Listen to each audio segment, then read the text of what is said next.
I am Poseidon, and I have left behind me the deep and salty waters of the Aegean to come here to this city, to Troy. The beautiful daughters of Nereus dance their delightful swirling steps with their splendid feet in that ocean.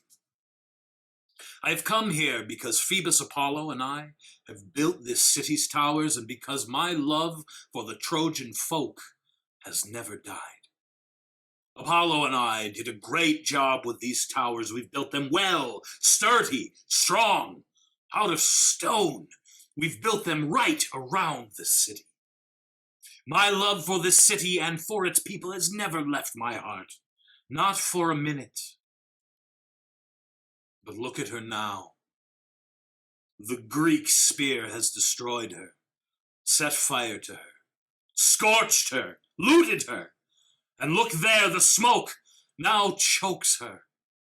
And all this destruction happened because Pallas Athena had advised Epeus, a builder from Phoxus, that's a place in the Parnassus, to build a wooden horse to stuff it full of armed men, and then to secretly slide it through the city's lofty towers.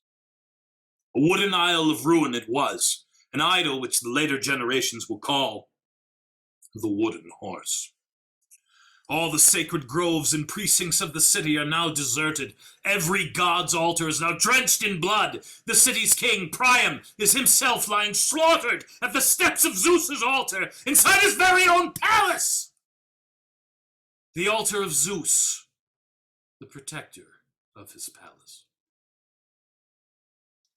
Mountains of plundered Trojan gold and spoils have been loaded onto the Greek ships. They're waiting now, those Greeks who have brought war to this place. They're waiting for a favorable wind to help them sail back home, their hearts gladdened by the hope they'll see their wives and their children. They've been away from home for 10 long years. And as for me, now that Hera, the goddess of Argos, as well as Athena, the goddess of Athens, now that these two goddesses have fought me and beaten me, I must leave this glorious city, and all of my temples here, and be on my way. These two goddesses have conspired to destroy Troy and all her people. They have conspired, and they have won. You see, when a city suffers, so do her gods. The people no longer have the time nor the mood for holy devotion. We, the gods, suffer. The river Scamandros echoes violently with the sounds of the crying women, who must wait for fate to tell them whose slave they are going to be. Fate has declared that some of them will serve the men of Arcadia, while others will be slaves to the men from Thessaly. Others still will be slaves to the sons of Theseus, the king of Athens. Then there are those who haven't been told their lot yet. These are the choicest of all the Trojan women. They are those picked for the army's top soldiers. That lot of women is waiting here in these huts.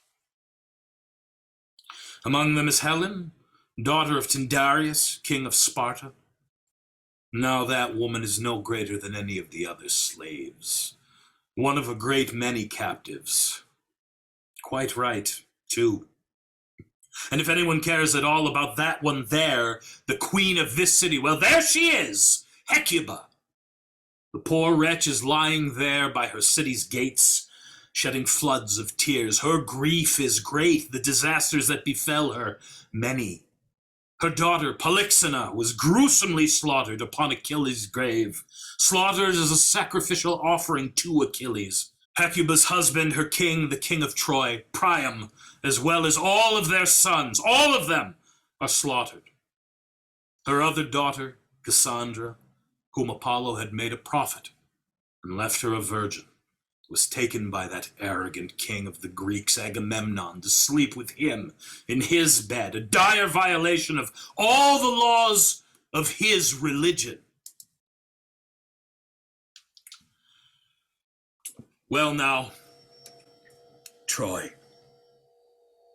I bid you farewell. You were glorious once. And you too, fabulous towers. You would still be standing there proudly had not Zeus's daughter, Athena, destroyed you all.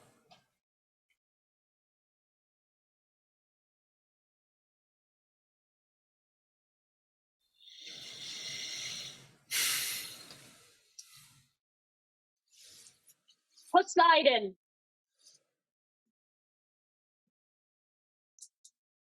You are a great god, Poseidon, honored among all the other gods, and you're the closest relative I have on my father's side. So, could we now put behind us our old grudge and perhaps exchange a few friendly words? Of course we can, my lady Athena. The friendly exchange of words between relatives has a mighty magic effect upon the heart. I applaud your calm disposition, my lord Poseidon, and I bring to you words that are equal concern to both of us. You have news, perhaps, from the other gods? Zeus, or some other divinity? No. I need us to talk about Troy, the very land we're standing on right now. I have come to ask you for your assistance. Ah, you're feeling remorse now, Athena. Is that right? Now that you see Troy in flames and smoke, you want to forget about the hatred you had for her. Now you're feeling sorry for her. Is that it? Give me the answer first, Poseidon. Will you help me? Will you work with me on my plan? Of course I will. But tell me first, though, who is it you want to help? The Greeks or the Trojans? I want to give joy to the Trojans. I know, I hated earlier, but now I want to make the homecoming of the Greek soldiers a bitter experience for them. And how can you do that, Athena? I mean, how can you just jump from excessive love to excessive hate at the slightest whim of fate? Aren't you aware of how these Greeks have treated me and my temples? Total and absolute disrespect! I know. Ajax dragged Cassandra by force. Not a word from the rest of the Greeks. Not a single reprimand. No one reproached him for it. But it was you who have helped the Greeks beat the Trojans. They did it with your own powers, Athena. In any case, it is them I want you to help me punish. Ready to help, Athena. What have you got in mind? I want them to suffer a terrible journey home. What, you mean now while they're still on land, or afterwards, when they're in the middle of the ocean? Once they leave for Troy and set sail for their country, Zeus will let loose a deluge of frenzied rain and hail and all the turbulent black winds he can muster upon them. He said he'll give me his lightning bolt to strike at all the Greek ships, set them all on fire. As for you, I want you to stir the Aegean waters into huge cyclones and typhoons. Fill the Euboean Gulf with floating corpses. Let them learn a lesson about honor in sacred temples. All this shall be done. No need to waste more words upon it. I shall make turbulent all the waters of the Aegean Sea, and hurl many corpses upon the cape of Mykonos, and upon the wild crags of Delos and Lemnos, and all those jagged points of Kythera. But now, Athena, leave. Go to Mount Olympus, the god's abode. Get the lightning bolts from the hands of our father Zeus. Then, wait until the Greeks sail. Off you go.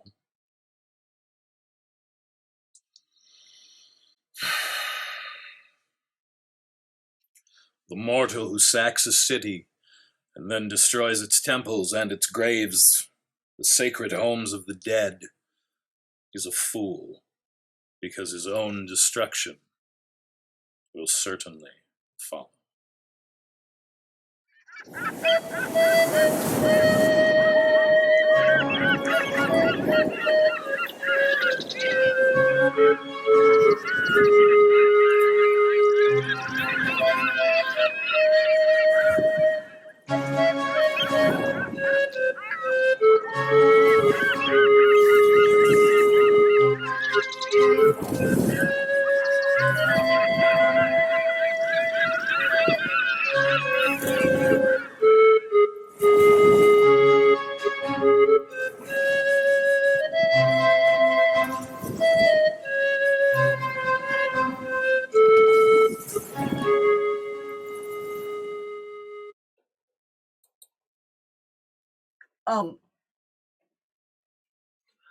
Come, you poor wretch.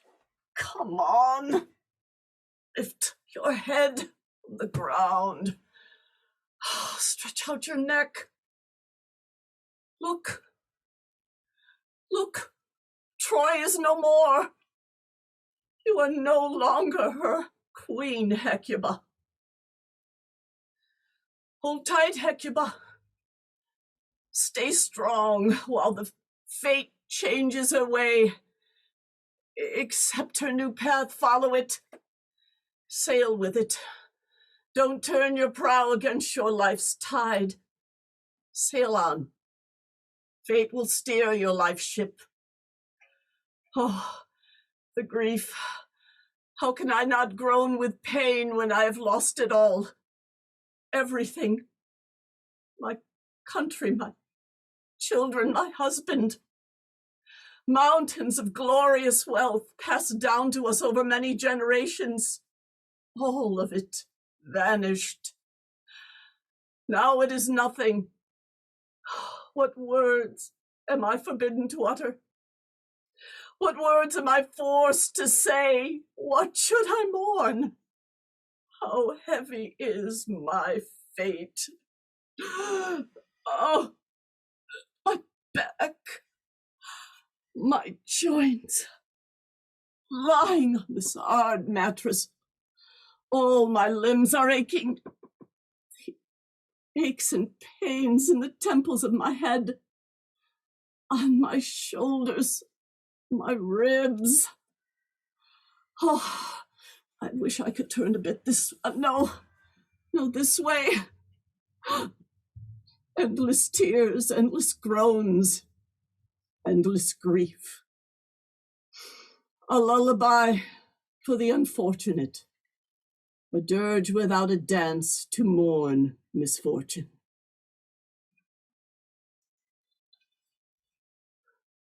Prows of swift ships, the oars of men guided you through the purple waters of the ocean, sailing from the quiet harbors of Greece all the way here to the sacred city of Troy. Oh, I still hear it. The screeching of your dire trumpets mingled with the sweet tones of our gentle flutes. You came and hooped your Egyptian-plated ropes onto Troy's harbors. What for? To do what? To take back that hateful wife of Menelaus? What a blight upon her brother Castor's name she is, and a stain upon that of Eurotas, her father. That woman who slaughtered Priam, the father of 50 sons. That woman who hurled so much black misery upon me. Me, Hekabe, queen of fabulous Troy. Queen, no more. Now here I am, sitting by Agamemnon's huts, a slave, torn from my palace, my hair shorn in utter grief. I am now an old woman, an old slave, part of the conqueror's miserable plunder. Come out, you women of Troy! Come out and weep with me! Come, you wives of soldiers, Trojan soldiers, experts in the way of the bronze spear, come out and weep, you poor women of Troy, unfortunate in marriage. Come, let us all wail at the sad fate of our Troy. Look at her. She's choking in smoke and ashes. Let me begin the dirge, my friends. Let me be like a mother bird who teaches her fledglings how to chirp. Let me begin the song. But it won't be a song like those I sang when Priam held his scepter, and when the proud feet of a chorus stamped a beat in praise of our city's gods. Hecuba, what is it? What are you saying? Why are you crying? What do your words mean? I could hear your sad speech in the hut. Panic spins in the hearts of the Trojan women inside that hut. They grieve over their slavery.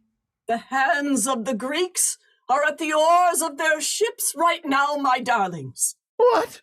Why? What do they want? Will they take us away from our home? I don't know, darlings, but I sense the worst. Come out! Come out, friends! Come out, you poor Trojan women! Come out and hear what's in store for you! The Greeks are getting ready to sail home. But no, please don't bring out my daughter Cassandra. Don't bring my daughter out here. She will be seized by one of her frenzied attacks again, and she will embarrass me in front of all the Greek soldiers. Don't bring Cassandra out here. Add no more to my calamity. Oh, poor unfortunate Troy, you are lost. And lost too are those who leave you, whether they're alive or dead. I'm trembling with fear. We heard your crying from inside Agamemnon's hut, Hecuba. Tell us, have the Greeks decided to kill us? What news from the Greeks? All the Trojan women in the huts are terrified. Have the Greeks taken their oars down from the sterns of their ships? Child, I was out here at the crack of dawn out of my wits with fear. Have the Greeks sent a herald for us? Whose slave will I be, poor wretch? Your lot will be drawn any minute now. Will it be a soldier from Argos, or from Phthia, or from some either island country? Who will be my master, I wonder? I am sick with fear. Miserable soul, old and withered soul, useless like a drone at death's door. A ghost in the underworld, who will be my master, and where? What will I be doing? Will I be waiting at the guests, or will I be a nurse for the master's children? I, Hecuba, the honored queen of Troy? What lament would do justice to your pain, Hecuba? Or to mine? I will no longer send the shuttle up and down a Trojan loom. Look! There! This is the last time I can look upon the corpses of my sons. Worse still will come. Dragged! Dragged! The bed of a Greek! A curse! A curse! A curse upon such a night! A curse! A curse! A curse upon such a fate! Or else to carry water like a miserable slave from the sacred springs of Peri. O gods! At least take me to that blessed and welcoming land of Theseus. But never, gods, never make me a slave to that murderous Helen and to Menelaus, the destroyer of Troy. I couldn't bear to look at them again. Never take me to their fatal home by the torrents of the river Eurotas. I've been told about a land nearby that one, by the graceful foot of Mount Olympus. Peneus' blessed land. Wealthy and fertile. There I'd like to go, if go I must, but not before I go to Theseus' sacred country. And I've also been told about Hephaestus, fiery land Etna, across from Carthage, mother of Sicily's mountain range. Heralds have spread news around the world of how they crowned their victorious athletes with glory. And across from that place, as the sailor cuts through the Ionian Sea, he'll come face to face with another land. Yes, a famous land where all the waters of Crathis flow. I've heard these waters give your hair a golden glow. Oh, they nourish the whole country, these waters. And raise splendid men. Look! I can see a herald hurrying here from the Greek camp. I wonder what message he'll be delivering to us. He'll tell us that we are now the slaves of the Greeks. Hekabe, I've made many trips to Troy to deliver messages to you from the Greeks, so you know me. That's why I came in person to deliver you this new message. Ah, it is here, dear friends. It is here. The fearful news we've been expecting all this time. The news is that the draw has now been completed. You've all been allocated to your Greek masters. Was that what you were afraid of? Oh? What city, then, are we off to? Someplace in Thessaly, or Phthia, or one of Cadmus' countries? You're all each drawn to a different man. You were not drawn as a lot. Then who is allotted to whom? Which among us Trojan women are the lucky ones? I know who goes with whom, but ask me about individuals, not groups. Tell me then, Talthybius, who has drawn my unfortunate daughter Cassandra? Oh, she was Agamemnon's special prize. So she will be the Spartan woman's slave? Oh, what misery! No, not a slave to her, but a secret bed partner to him. Is this true? Cassandra? The very priestess of the god with the golden hair, Apollo? But the god himself had granted her the gift of a virgin's life. Eros has pierced the king's heart with his arrow. Now he's in love with the godly woman. Oh, dear child, throw away the sacred keys to the shrine and take down the holy garlands that adorn your head. What are you saying, woman? Is she not blessed to have won the king's bed? And the other one, the last daughter you took from me, what has become of her? Who do you mean? Polyxena or some other one? Yes, Polyxena, that one. Who has drawn her name? Her draw is to serve Achilles' tomb. My daughter? To serve a tomb? Is this a Greek custom or some sort of law? Tell me, friend. Just be happy for your daughter. Her fate is good. That's all you need to know. Her fate is good. What do you mean by that? Is she still alive? Can she still look upon the light? She's in the hands of fate, so she is released from pain. And what of that wife of that glorious soldier Hector? What will happen to Andromache? What is her fate? Achilles' son took her as his special prize. And me? What will become of me? An old woman with an old head who needs a stick to add to her 2 feet to walk on 3. Whose slave will I be? You'll be serving Odysseus, king of Ithaca. Oh, poor Hecuba.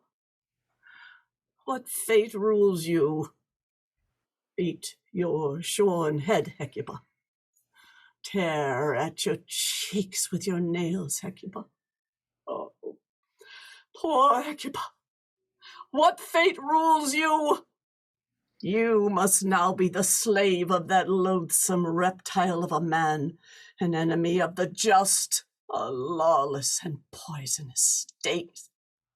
His double tongue shuffles things about this way and that, turns love into hate, and hate into love. It topples everything, turns everything upside down.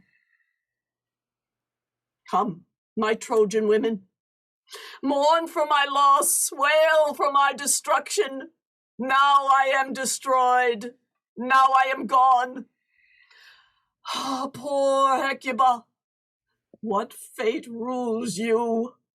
You have drawn the most unfortunate lot.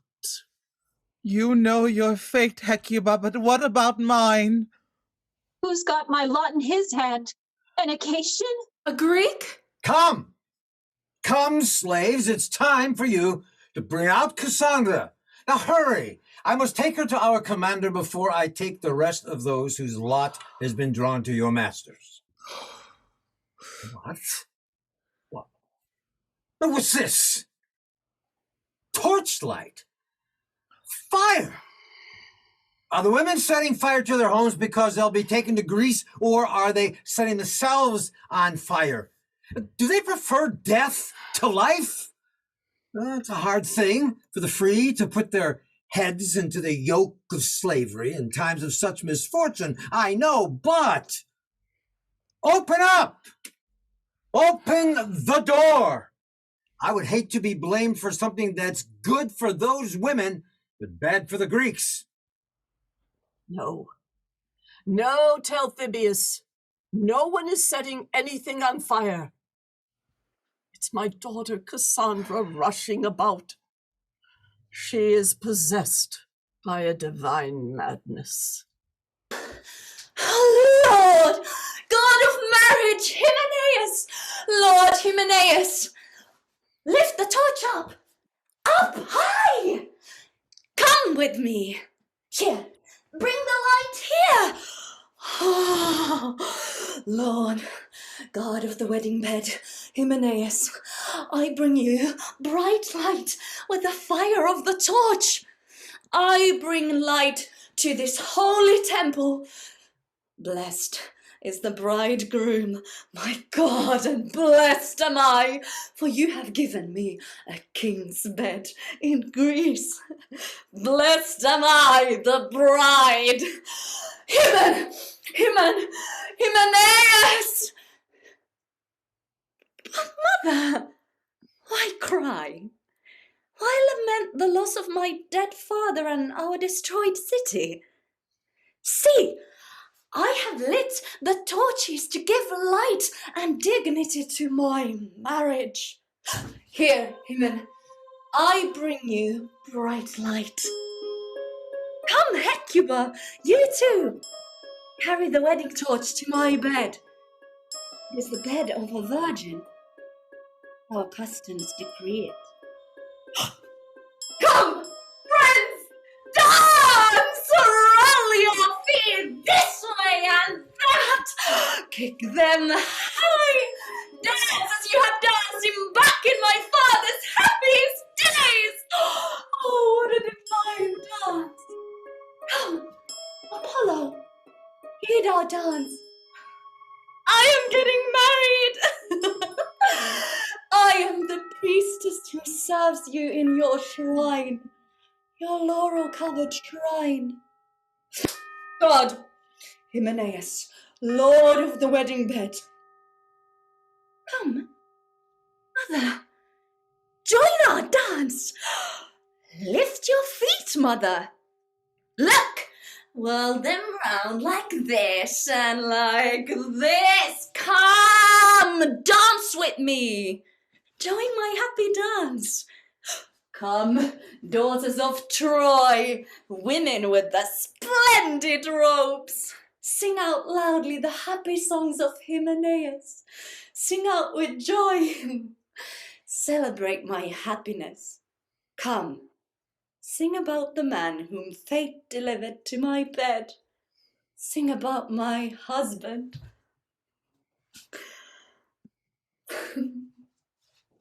My queen, control your frenzied daughter before she dances her way to the camp of the Greek soldiers! Oh God!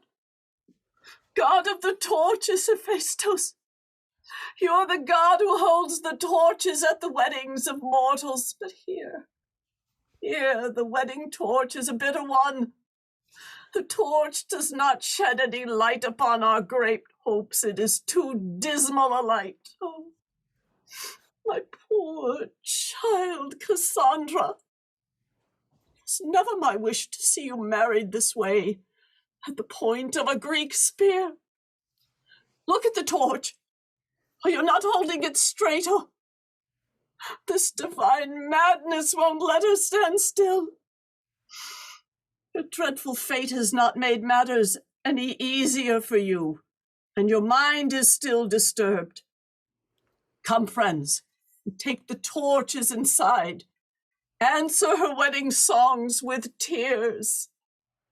Mother, come.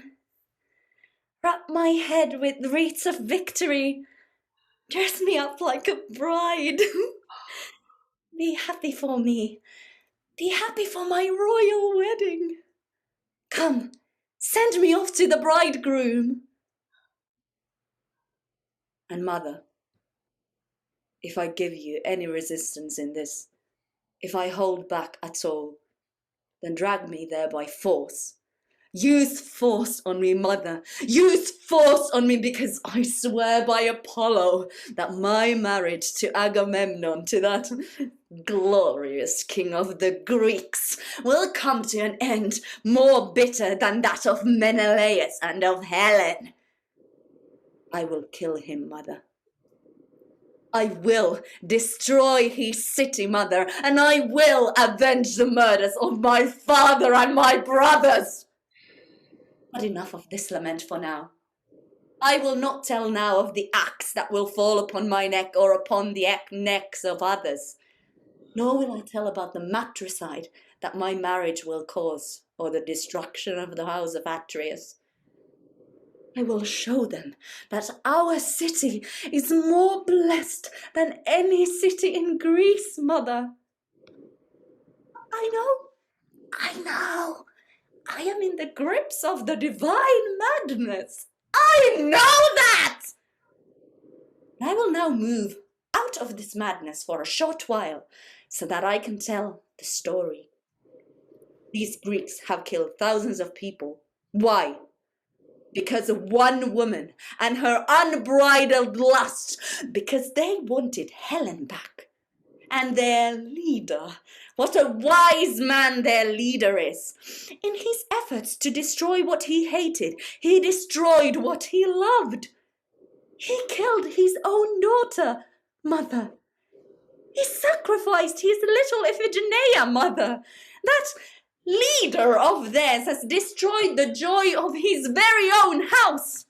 He has abandoned his love for his children so as to get the love of his brother. And all for the sake of one woman, a woman who had left her husband, not because she was forced to, but because she wanted to.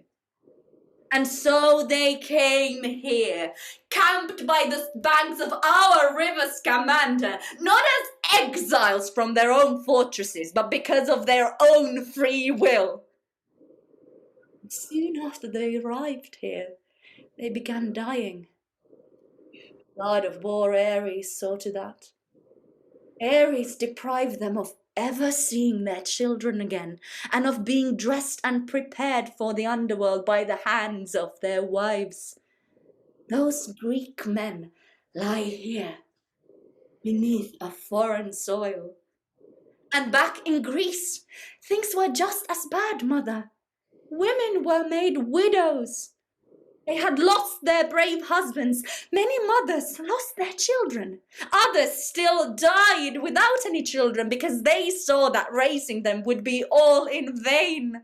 Houses emptied, tombs neglected. There was no one there to make blood offerings to the gods.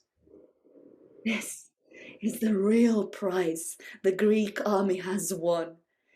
This is the real prize they have truly earned.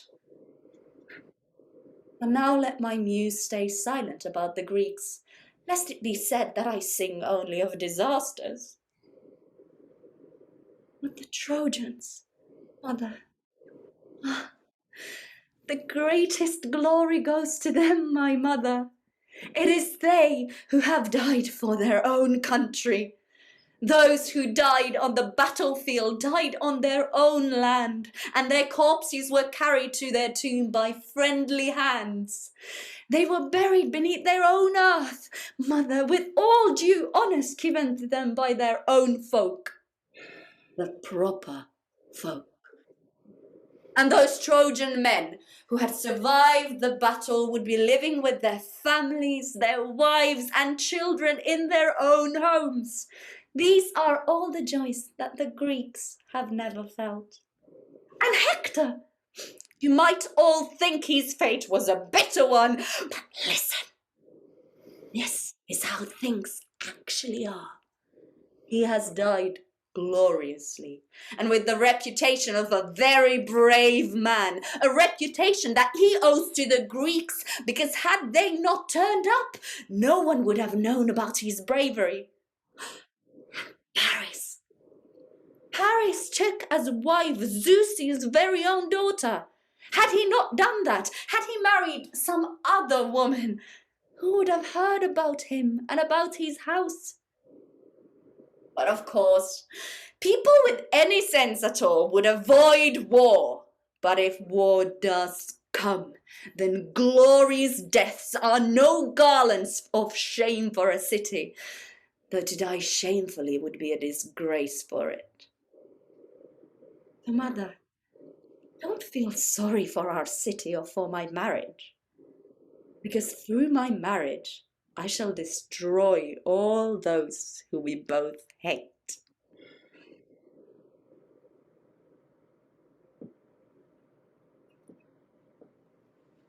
How you laugh in the face of misfortune, Cassandra.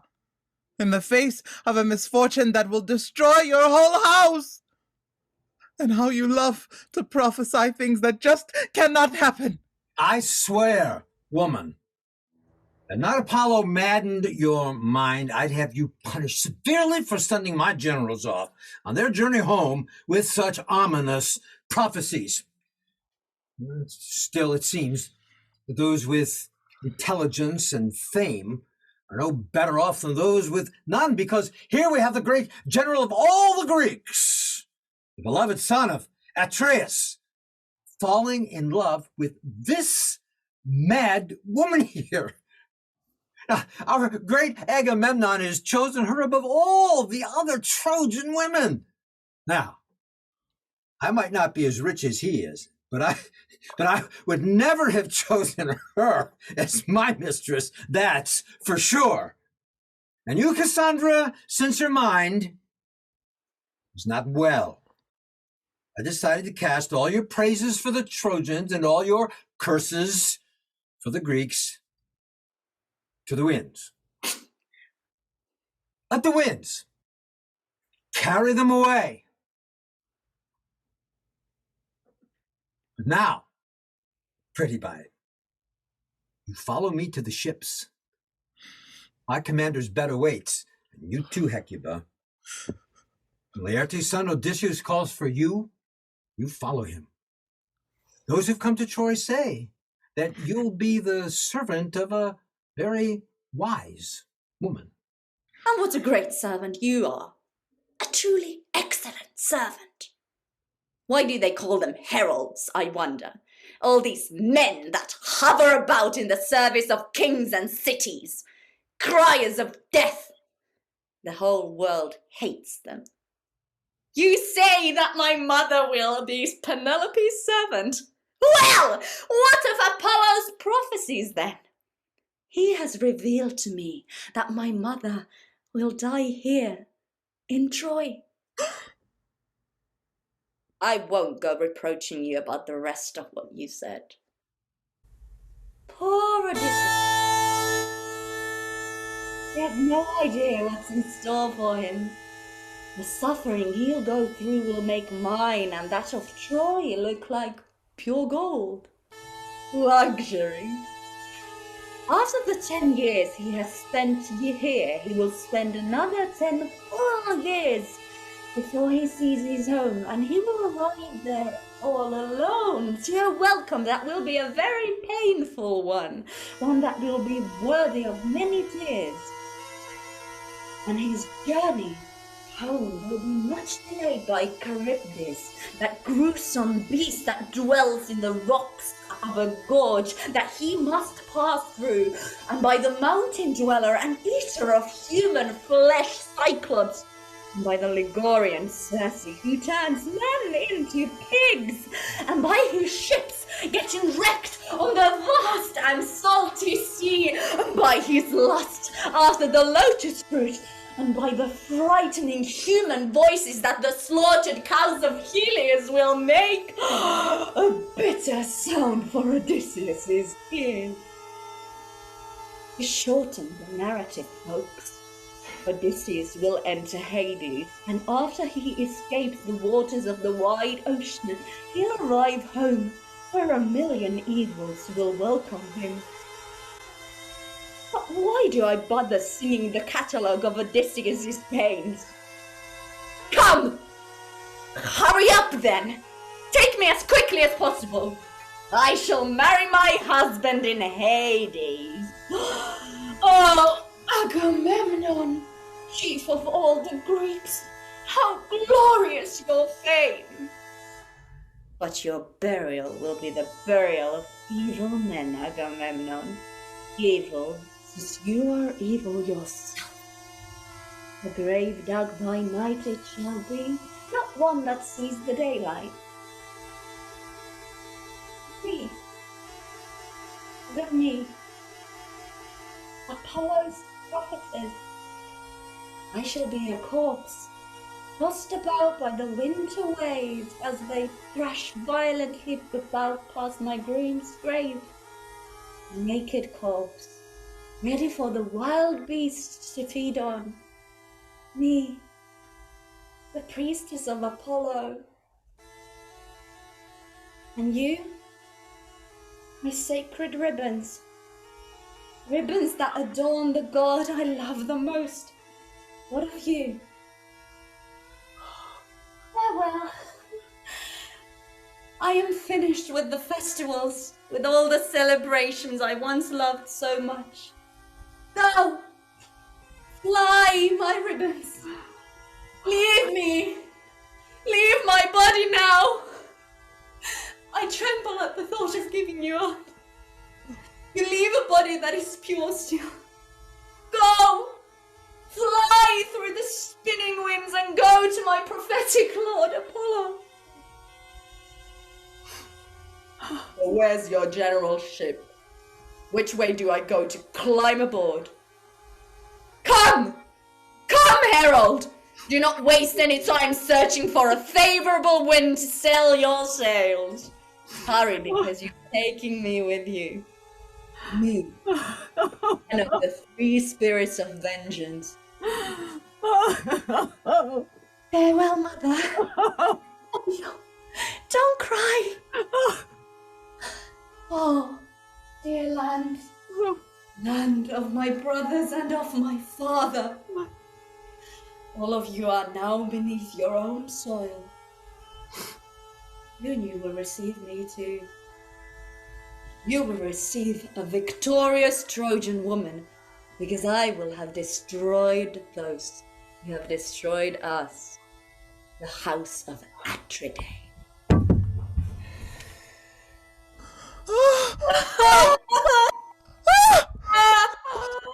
Where are this old woman's guardians?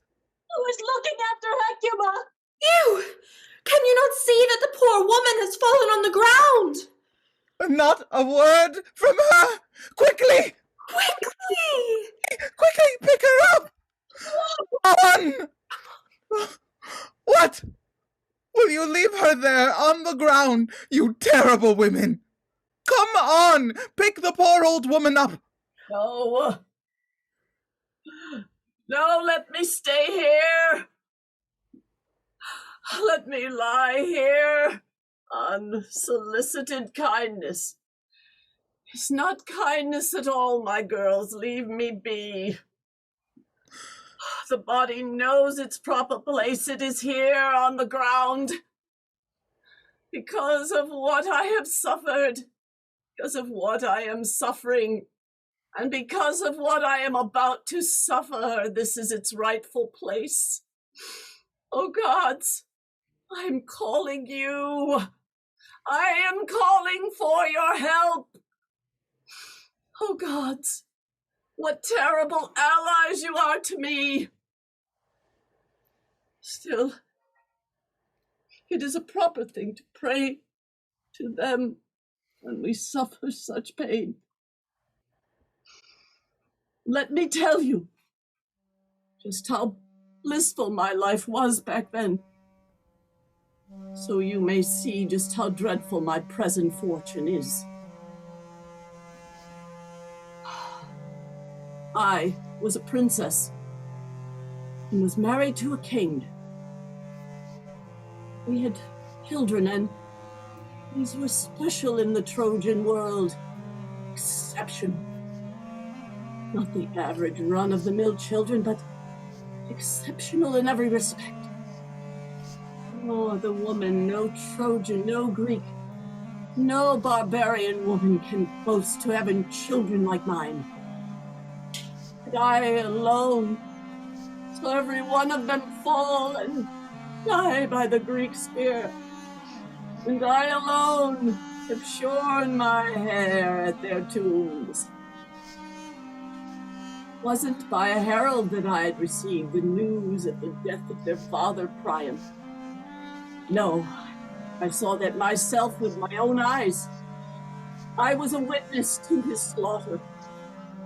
They've murdered him at the altar of our own house. I've witnessed the destruction of our whole city as well. And my daughters, women whom I raised, to bury their husbands' pride and joy, all beautiful virgins. They were all taken from me, from my hand, and we made the wives of foreigners. Will I ever see them again? Will they ever see me again? I have no such hopes. And to top it all up, the worst of all, the disasters that I have to endure. I must now be a slave. I, an old gray woman, must go to Greece and do things that least suit my age. What will I be doing? What will Hector's mother be doing? Will I be watching their gates, holding the keys, or working in their kitchens, baking their bread? My shredded body, dressed in shameful shredded clothes, will have the hard ground as its bed. This body, a body that was used to a royal bed, and used to the clothes of a wealthy queen. How much must I suffer because of the marriage of one woman? How much I have suffered, and how much more I must suffer. And you, my child Cassandra, partner of the gods in their frenzy. What dreadful fate will accompany your pure love to the gods? And you, poor darling Pollux, where are you now? Oh, so many sons, so many daughters, all my children, all in vain. None can help now. So why bother lifting me up from this? What do you think I could do? What hope is there for me? Let me be. My poor feet once wandered softly on Troy's earth, but now those days are gone. And now I am a slave. Now, drag me to a pile of stones that I may crash myself upon, and with tears battering my heart, I die there. Think no man happy until his hour of death. Come, Muse. Come, help me. Sing this dirge. Help me tell this new story of ill-fated Troy. A story that is full of tears. The Greeks rolled a huge structure built on 4 wheels into the city, and it was that structure which brought about my destruction and my miserable enslavement. An enormous horse made out of mountain pine, chiseled by the sharp adze. A construction whose noise reached the heavens. Cheeks were plated with gold. Whose belly was clogged with spears. They left that horse by the gates of our city, and the folk saw it from above the walls and shouted with glee, "Come, people, come and see! Our troubles are no longer. Come, roll this holy statue to the temple of Athena, the child of Zeus." So all the folk came out of their homes, young girls and old men alike, and with joy and song they pulled the devious destroyer of Dardanus' land inside the walls. All of them. All the Trojans rushed out to the gates to make this evil offering to the virgin goddess who rides the immortal horse. They ran out, the ambushing statue, spun plaited ropes around it as if it were the black hull of a ship, and brought it to rest at the stony temple on the holy ground of the goddess. That gift was fatal to Troy. And so the dancing and the singing went on all day, until the day ended and the black night began. But the sounds of a Libyan flute and Trojan voices continued, still in happy song, and the feet of the Trojan virgin still dancing with joy.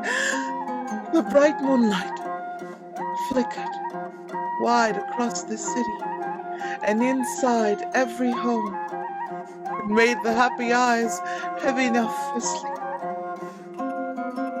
And it was then, the very moment when I was singing and dancing in the temple of Zeus' daughter Artemis, the goddess of the hills, when the sound of murderous terror spun wildly through all the Trojan homes.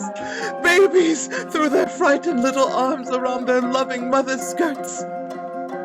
Ares, the god of war, emerged from his ambush, from Athena's dire work.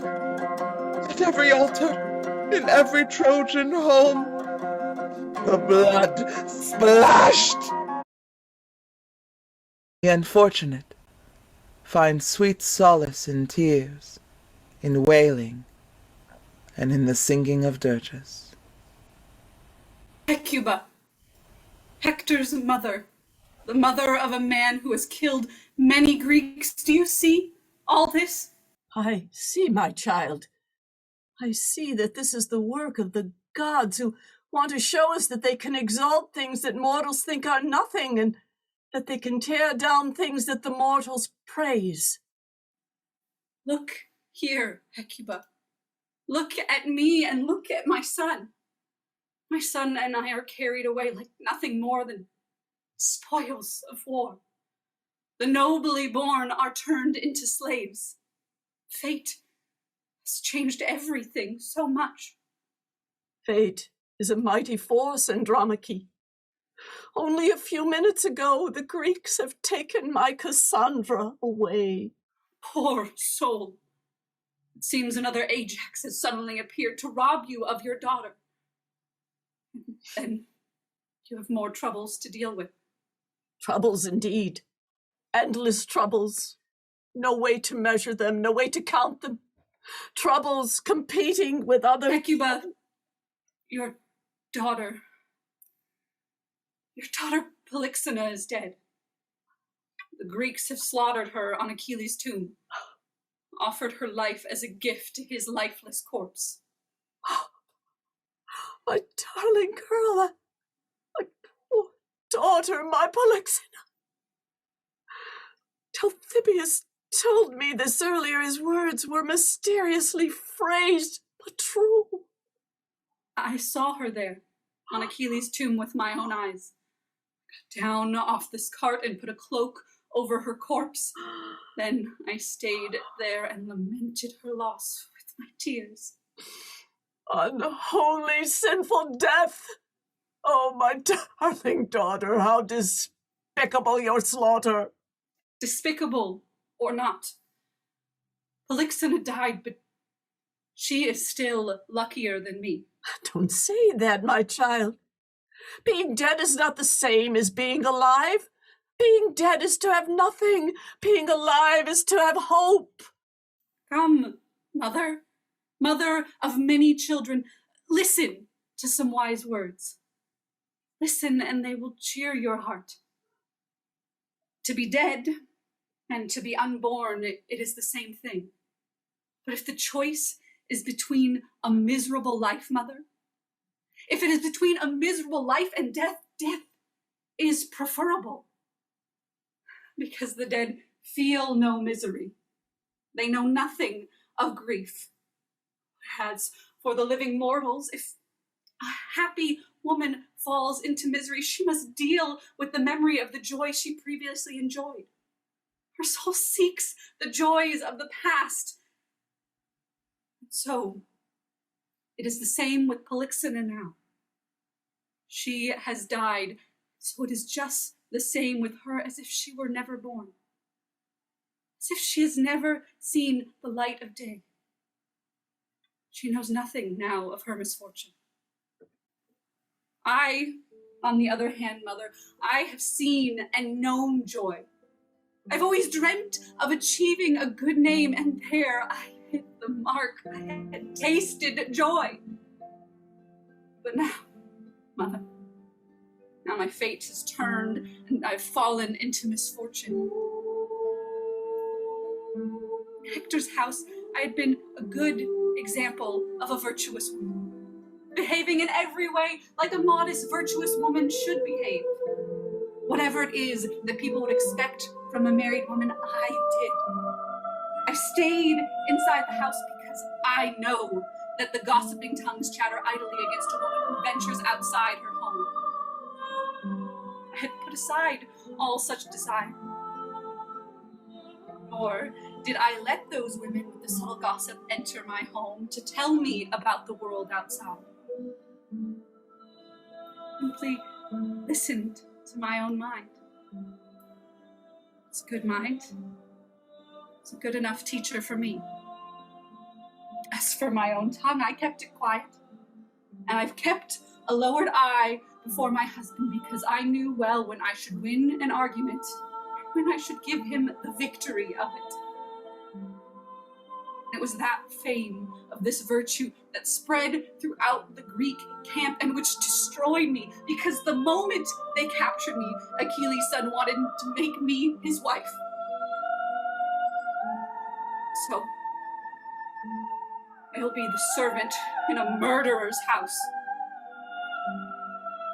If then I were to put Hector out of my mind and put my new husband in my heart, I would be disloyal to the man who died. Yet if I show my revulsion towards my new husband, my master, I'll be hated by him.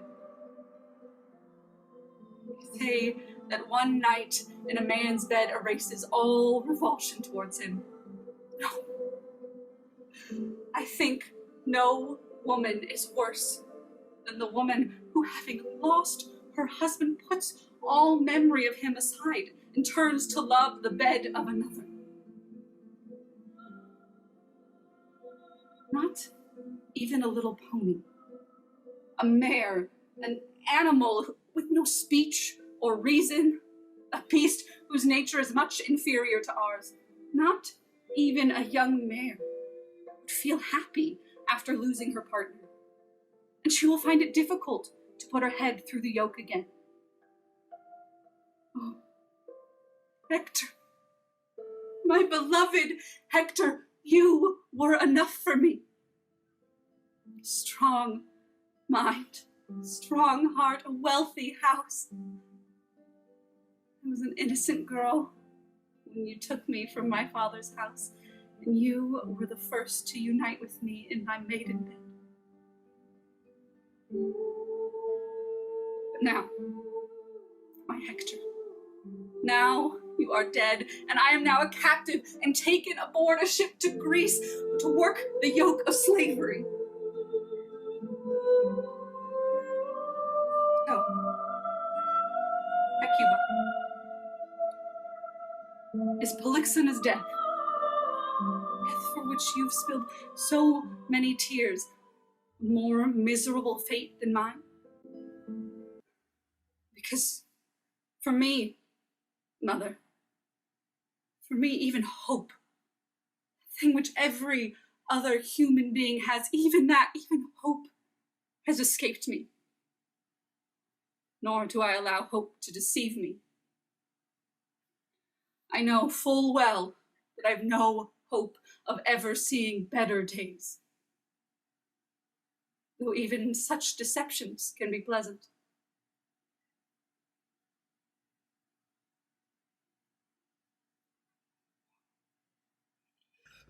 Your misfortune, Andromache, is similar to mine. And as you speak of your own fate, you speak of mine at the same time. I know little of ships and sailors. So far, I've only seen pictures of them and heard a bit about them, but I've yet to step onto a ship's deck. They say that when sailors are faced with some storm, one that's not too violent, they try to save their lives by working quickly and eagerly. One of them works the tiller, others work the sails, and yet others try to bail the water from the deck. That's when the storm is not too violent. But if it is violent, if the waves of the storm swell and clash and overpower them, they let fate do her work and abandon the ship to the waves. And that's what I feel now.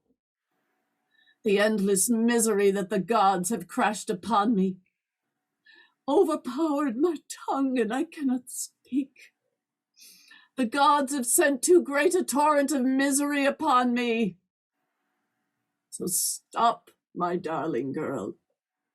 Stop talking of Hector and his fate now. Your tears cannot save him. Now, you must respect your present master and show him your wonderful nature. Win his heart, and if you can do this, you'll bring joy to many friends and raise this child of my child, to be a man and the greatest supporter of Troy.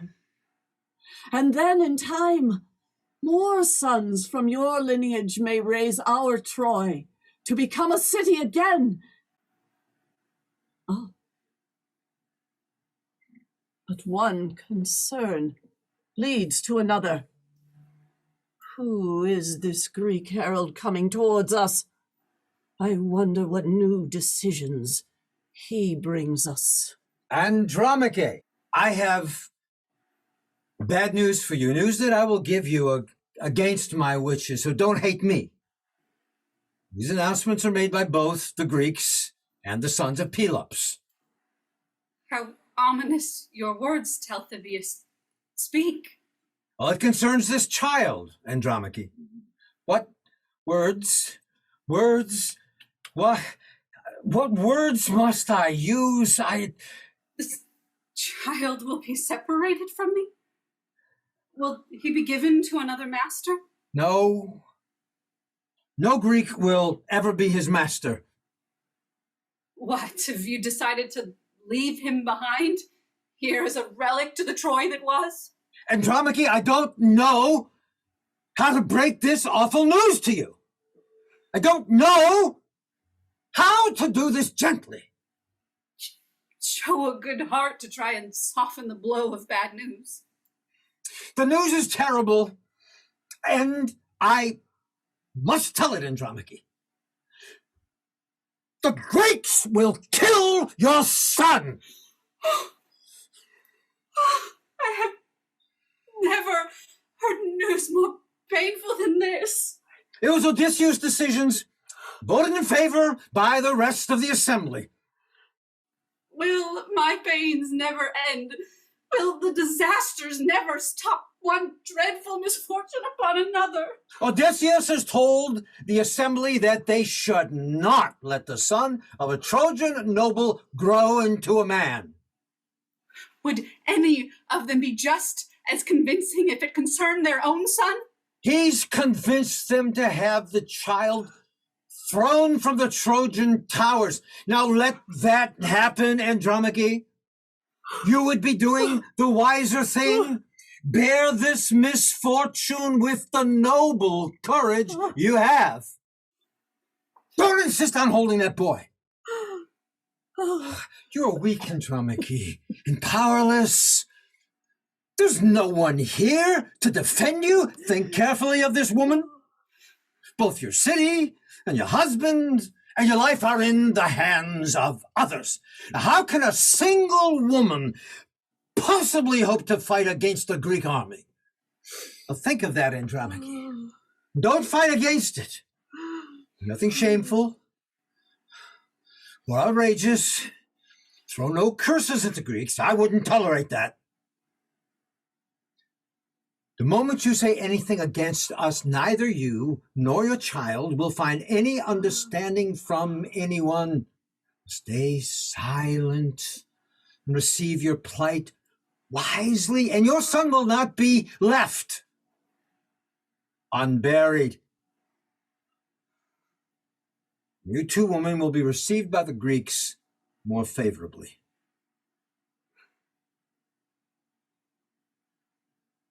Oh, my sweet child, my darling son, our enemies will murder you.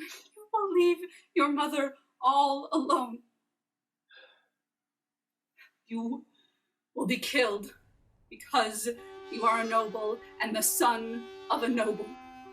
Noble and brave man who has saved many, but who cannot save you.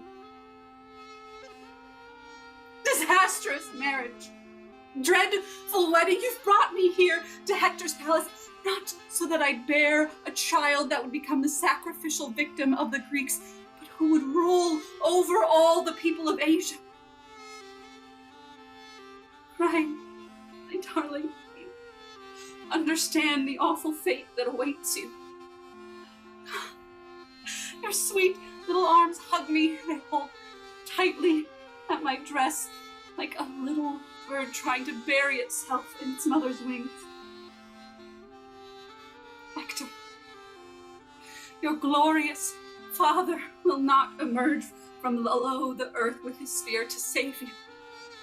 Neither will any of his family, nor any from Troy's mighty army. No, my darling,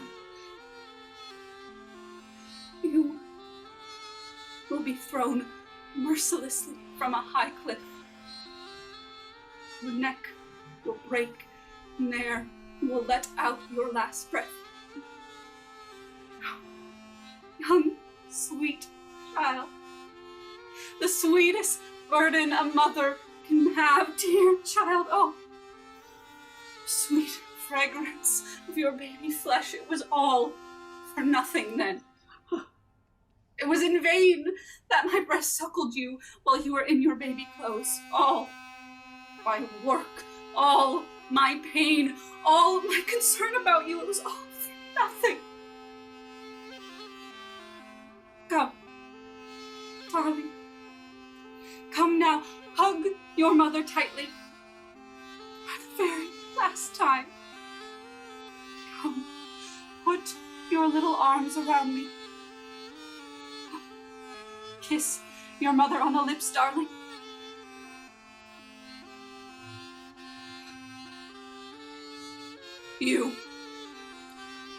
You barbarians, you Greeks, the evil things you do. What has this child ever done to you?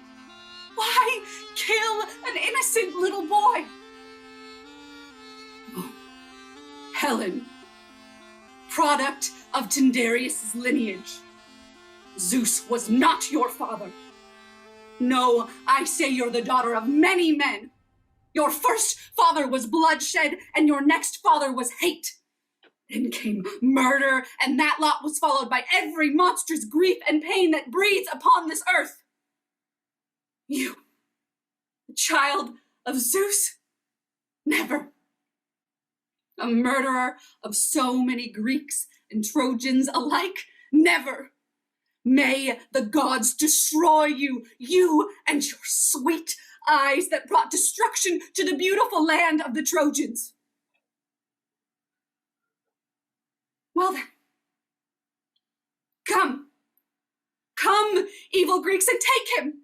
Take my child and throw him over the wall if that is what you want. Come, take him and kill him. Gorge yourself upon his young flesh. How can I save him when the gods have destroyed us? Come, hide my miserable body. Toss it in the bowels of some ship. What a splendid wedding I am headed to. Now I've lost my child.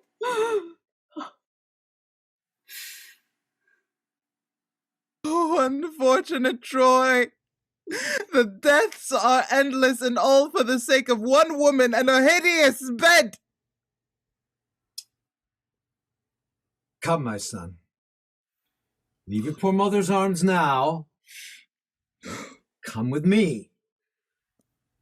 We have to go to the crowning peak of your father's towers, where you must leave your last breath. It's an order. Take him! Such cruel messages ought to be delivered by a harsher herald. I have not the heart for them.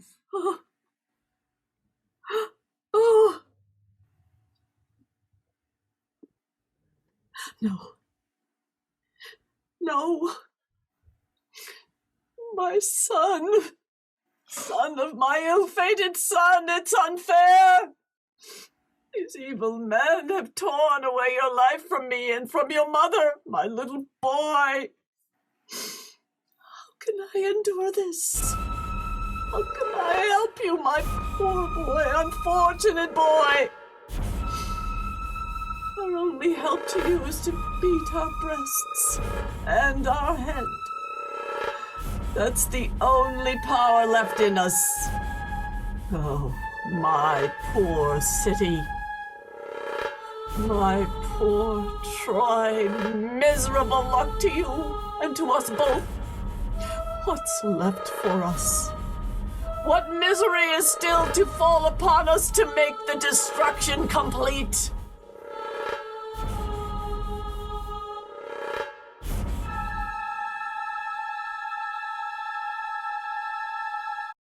Oh, Telamon, king of Salamis, the island home of bees, an island washed endlessly by the crashing waves.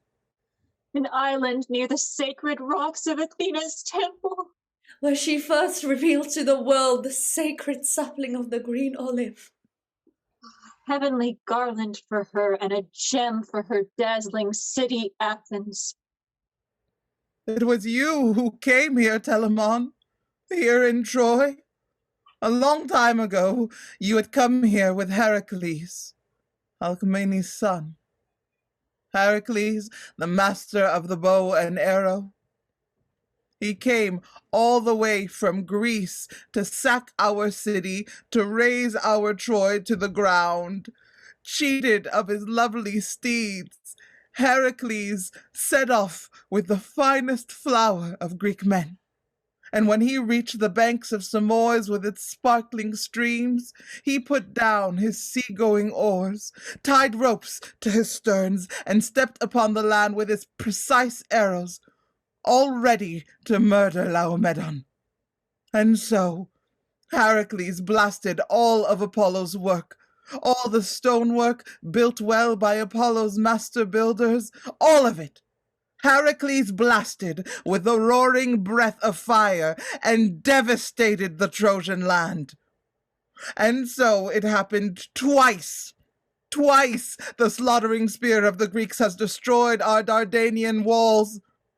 Spear and fire. It was all for nothing then, Laomedon. All for nothing. That you ran gracefully about in Zeus' halls, topping his golden wine cups. A most virtuous occupation indeed. For the sake of your city. Look about you now, Laomedon. What do you see? The land of your birthplace is burning. Listen, hear that, Laomedon? Hear that groan? It is the groan of the sea. Her beaches groan with agony. Like birds calling for their young, Or for their partners, their children. their elderly mothers. Gone are your splendid bathhouses, the race course you used to race your horses on.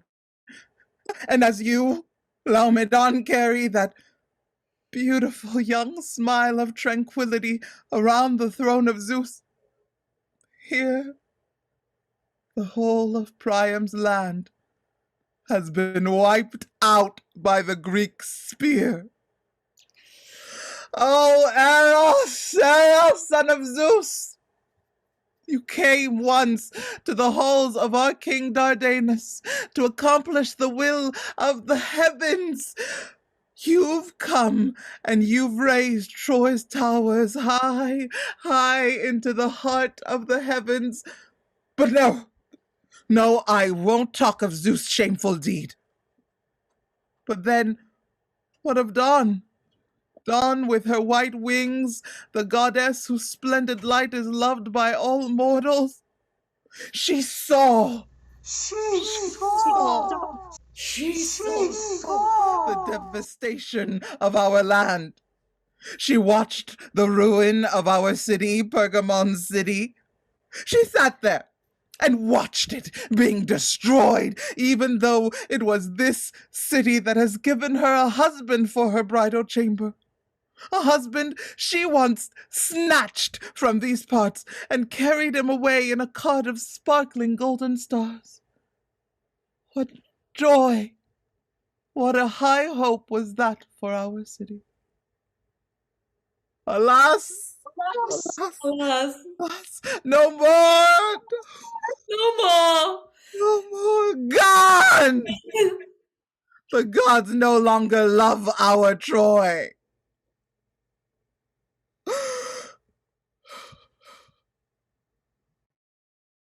What a glorious day this is! Soon I will be holding in these arms my wife Helen. I am Menelaus, and I, as well as all the Greeks, have suffered a great deal.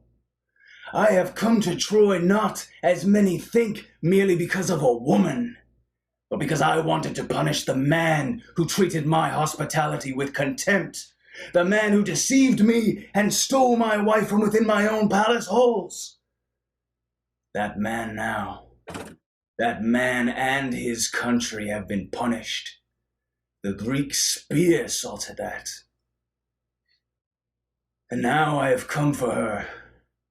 I get no pleasure uttering her name for that Spartan woman. That woman who, I admit, once was my wife. She's here in these huts, among all the other Trojan women prisoners. The soldiers who lost so much fighting on her account have left it to me to either kill her here, or if I want, to bring her back to Greece alive. I've decided not to kill her here in Troy, but to bring her back aboard our ships to Greece and kill her there. That those Greeks in Greece, those who have lost loved ones in this war, see and feel some justice. Right, men, go to the huts and drag the murderous bitch by the hair. Bring her here, and when the winds are favorable, I'll take her back to Greece. Oh, Lord Zeus, pillar of the earth upon which you have your throne, who you are and what you are is impossible for mortals to fathom. Hear my prayer, Lord, whether you are a human thought or a natural law. What? Days are silent, Zeus, yet you drive all human affairs toward justice. What do you mean by this silly prayer? I praise you, Menelaus, for wanting to kill your wife. But let not her eyes fall upon yours, or she will tempt your passion again. Her eyes enslave the eyes of all men, enslave their cities and set their houses on fire. Her magic spells are mighty. You and I and everyone else who has suffered know her eyes very well.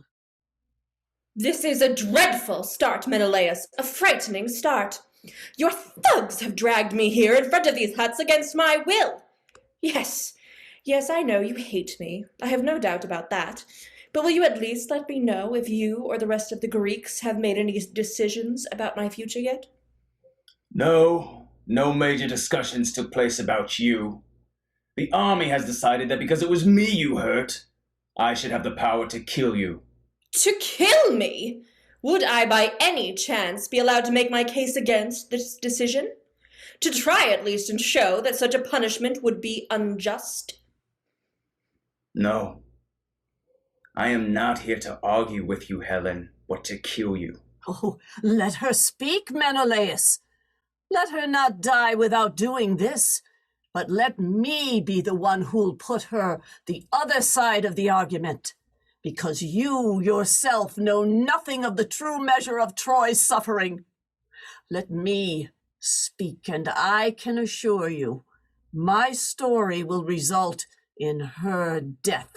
Fear not, she will not escape her punishment. A waste of time. But let her speak, if she wants. I give her my permission, not because she asked for it, but because you, Hekabe, because you have asked for it. Let that be made clear. Well, in any case, since you see me as your enemy, you won't be responding to my arguments, even if they are just. So all I can do is argue against the accusations I think you'll be making against me. First of all, you should direct your accusations at her. It was she, Hekabe, who gave birth to Paris, and it was then when our troubles began. The destruction of Troy, and of my own, came about because of Priam, her husband, who should have killed Paris.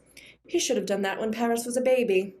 That baby visited her in her dream when she was pregnant with him as a blazing torch. But listen to what followed his birth, the birth of Paris. It was this man who judged the three goddesses in a beauty contest. Pallas Athena bribed him by promising him that he would head the Trojan army against Greece and destroy her utterly. Hera's promise, on the other hand, was that if he gave her the prize, he would be made ruler of all Asia and Europe. But Aphrodite, who knew and admired my beauty, told him that her prize to him, if he declared her the most beautiful of the three goddesses, would be me. So now listen to what happened after that.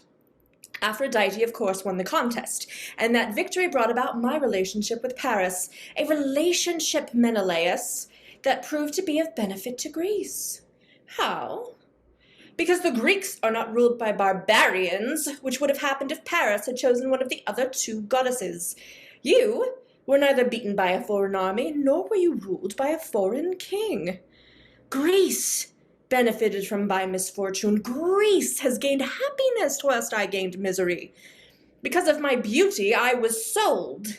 And instead of crowning my head with garlands, the Greeks now treat me with disdain. Of course, I know you'll now tell me that all this doesn't explain my sliding out of your house secretly. The explanation is that Paris came to Sparta with an ally who was not at all insignificant.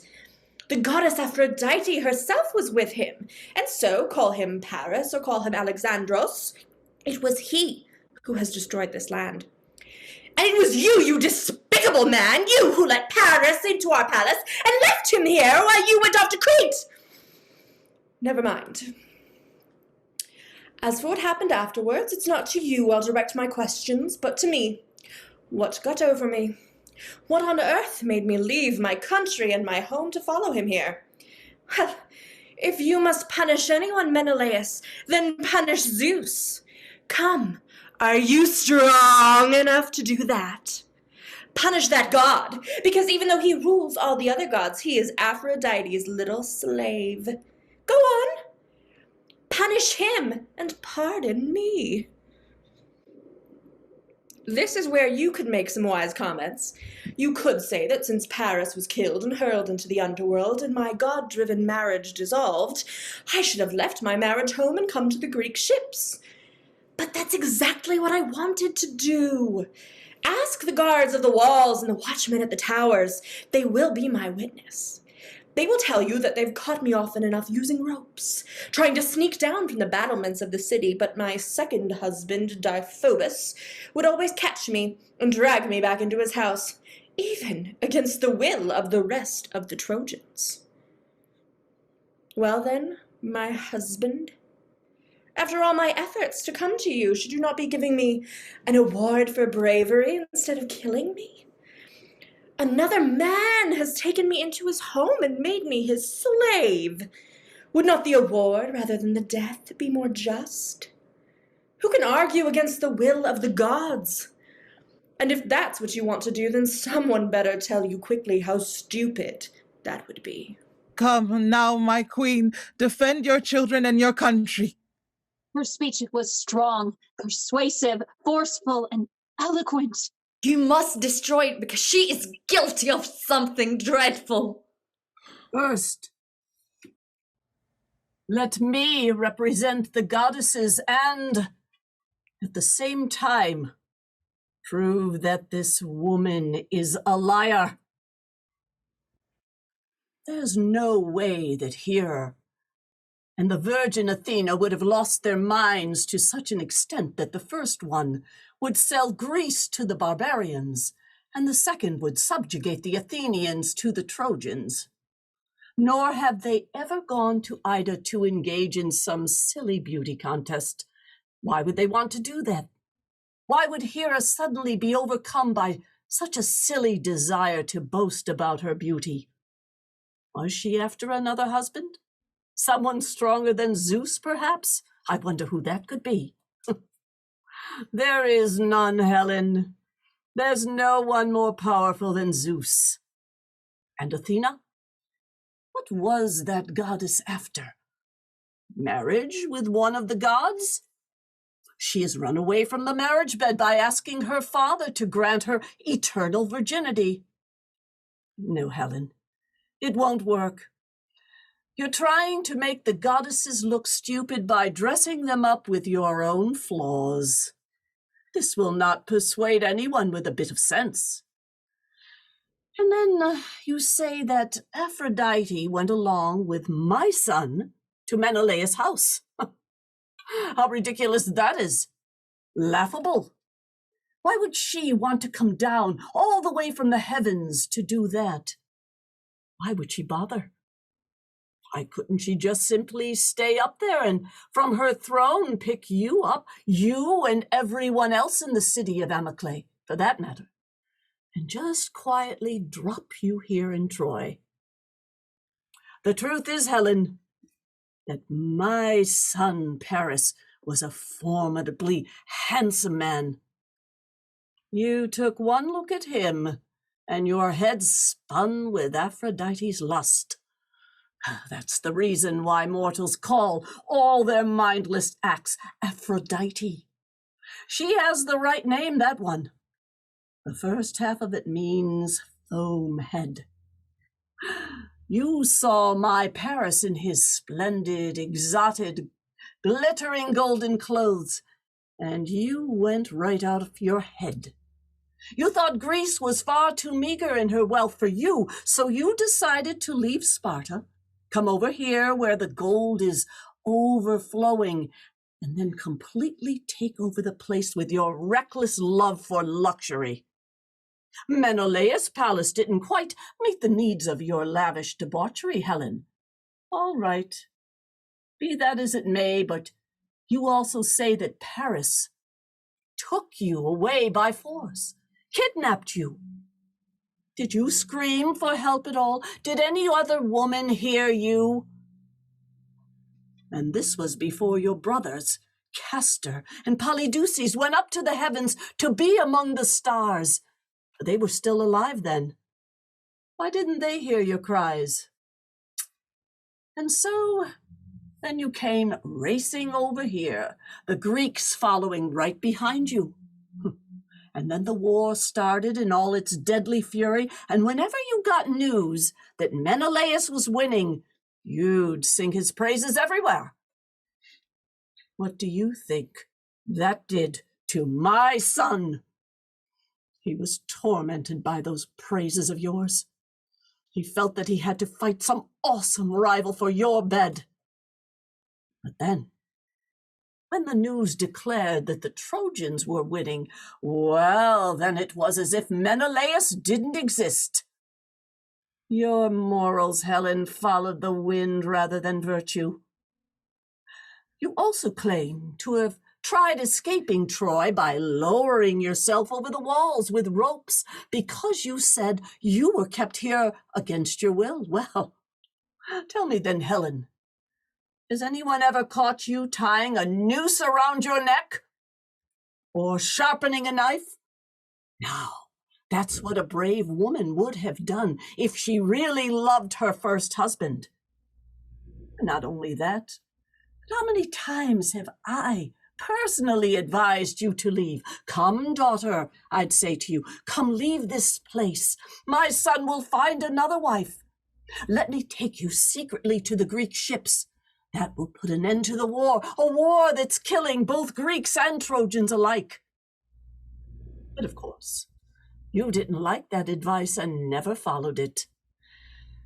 No, because while you were in Paris' home, you could do as you pleased. As well, you loved all the attention that our barbarian servants lavished upon you. That was a big thing in your eyes, all those servants milling about you. And now look at you.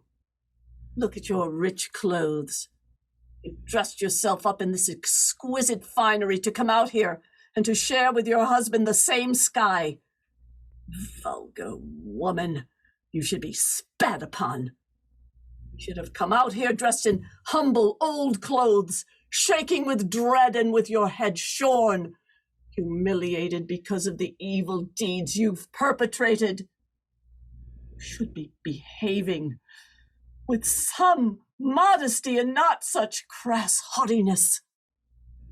And so, Menelaus, listen to the last words of my speech.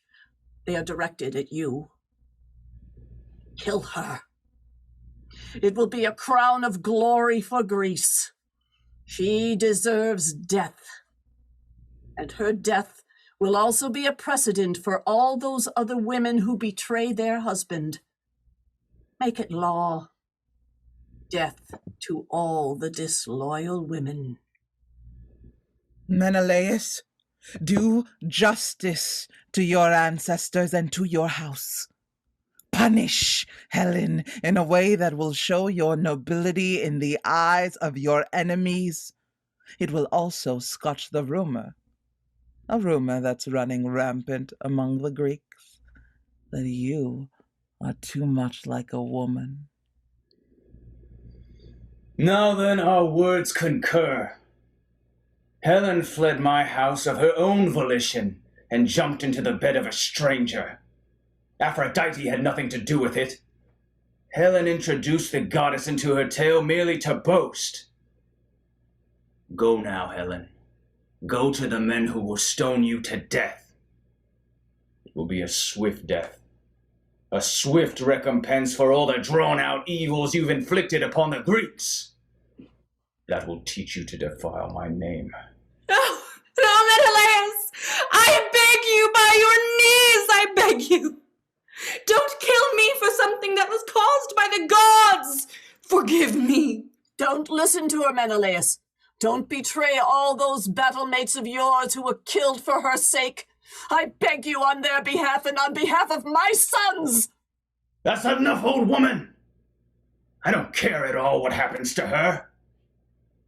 Men, send her to the boats. We'll send her off to Sparta. In that case, Menelaus, don't let her get aboard the ships. Don't let her get aboard the same ship as yours. Why is that? Has she gained that much weight? No, but there's no lover who doesn't love his lover forever. Perhaps, but it depends upon the heart of the loved one. In any case, I shall do as you say. I won't put her on board the same vessel as me. You're quite right about that. Once we get to Greece, one way or another, she will serve justice and she will die. Her death will teach the other women to be sensible. I admit that will be a difficult thing to achieve, but nevertheless, her execution will frighten the foolish women and the worst of the shameless sluts.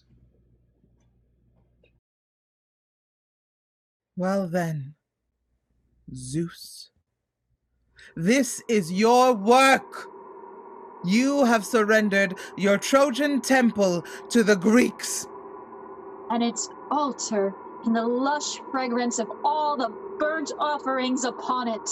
And the sacred ethereal flame of the burning myrrh. And the holy citadel of Pergamon.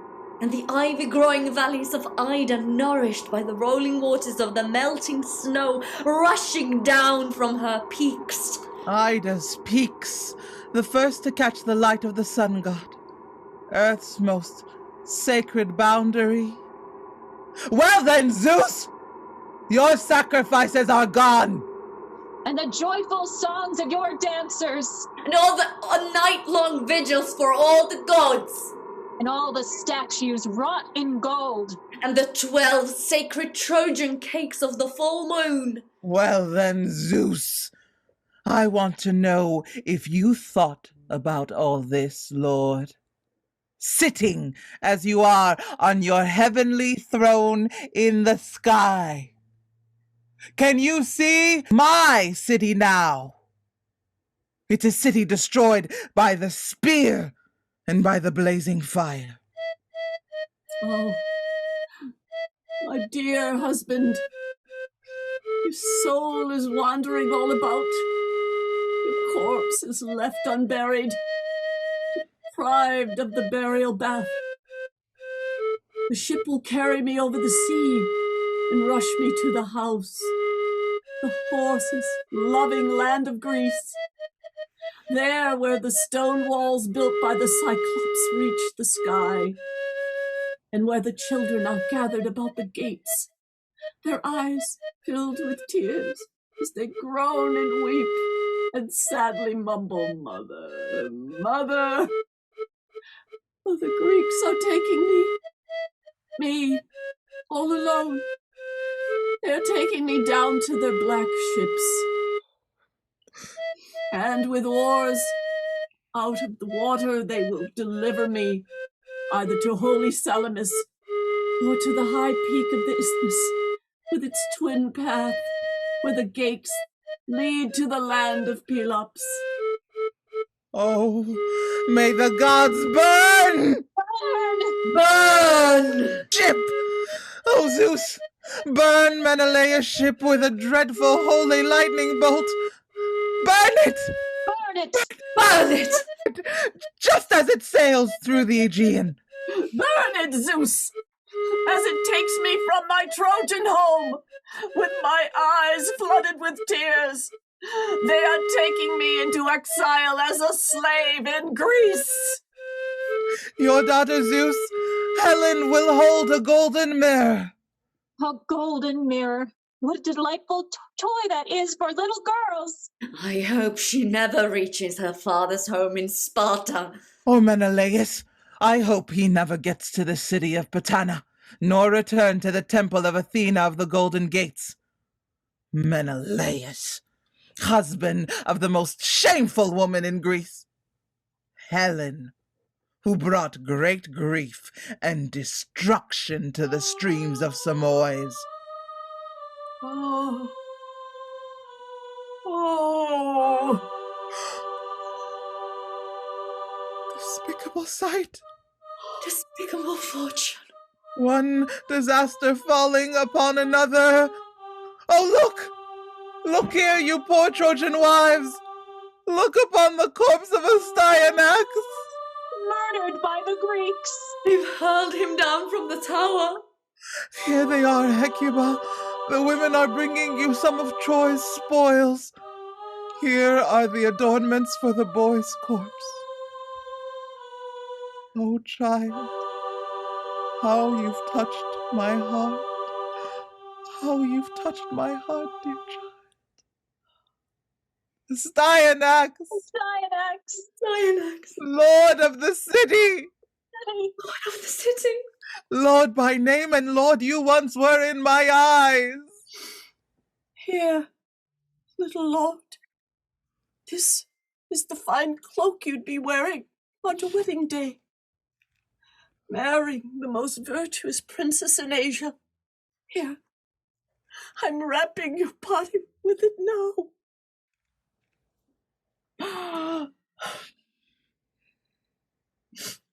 And you, noble shield, you who my son Hector loved so much.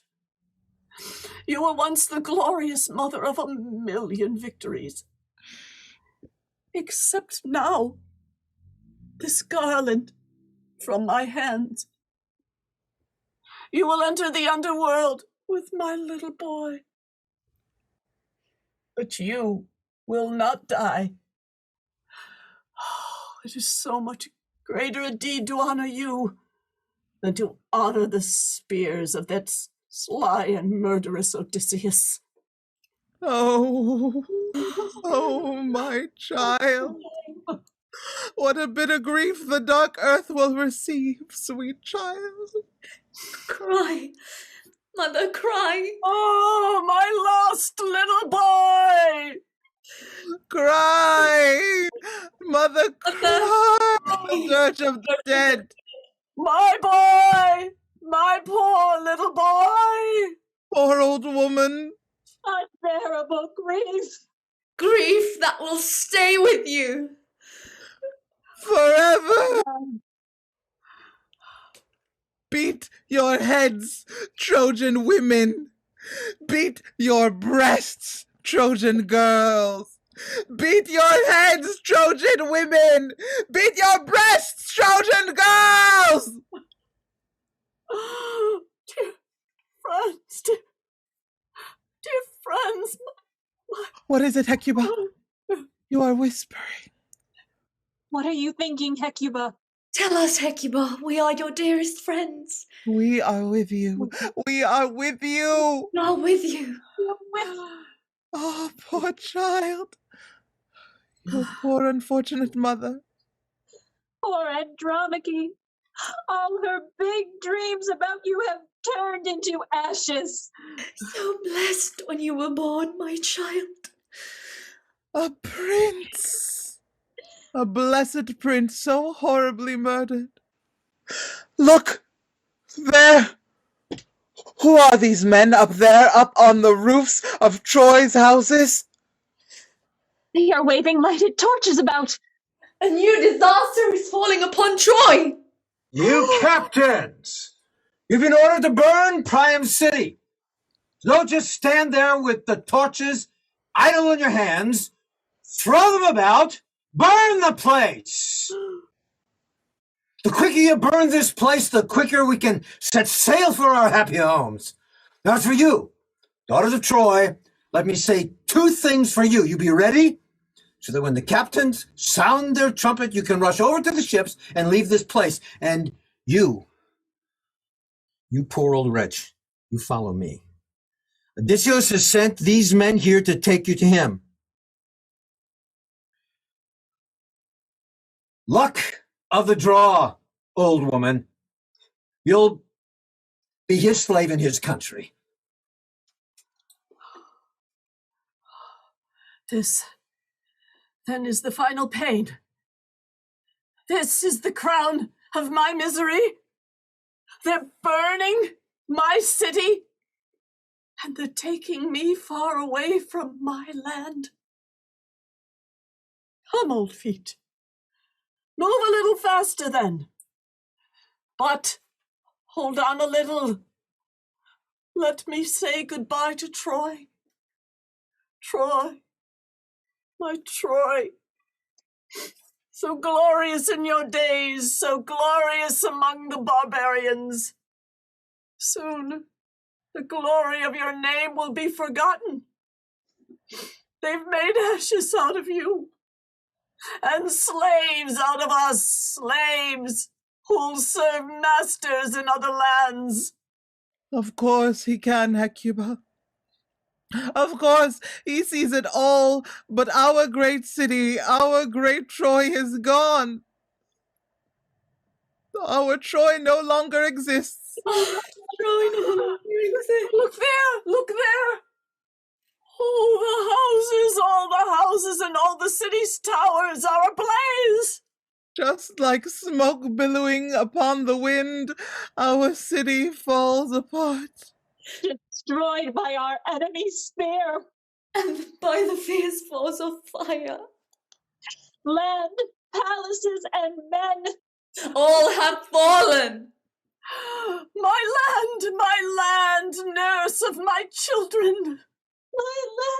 My land. Nurse of my children.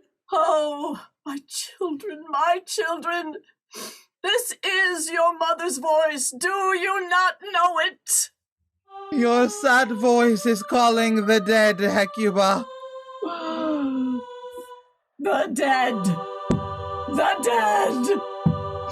I bend my aged legs and fall upon my knees, and I beat the earth. The dead.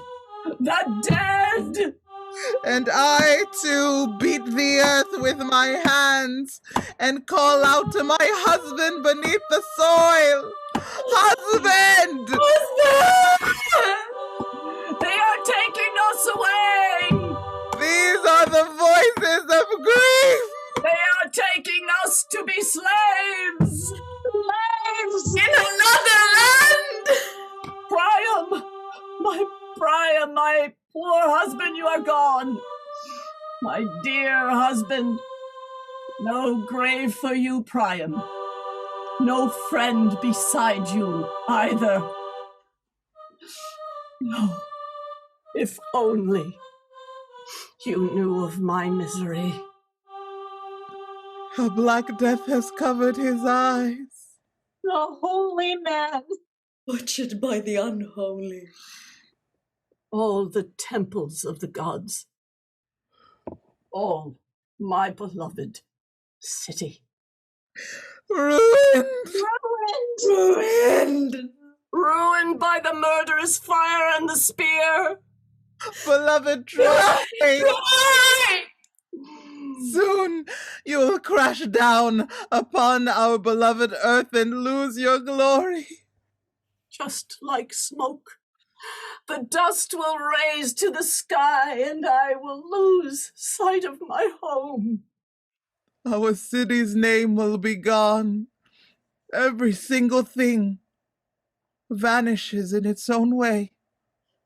There will be no Troy for us anymore. Oh! Did you hear that? Yes. All the towers are falling. The whole earth is trembling. The whole city. Oh, help me. I'm shaking. I cannot walk. Help me, my friends. Help me walk. Come, my friends. Let us enter our days of slavery.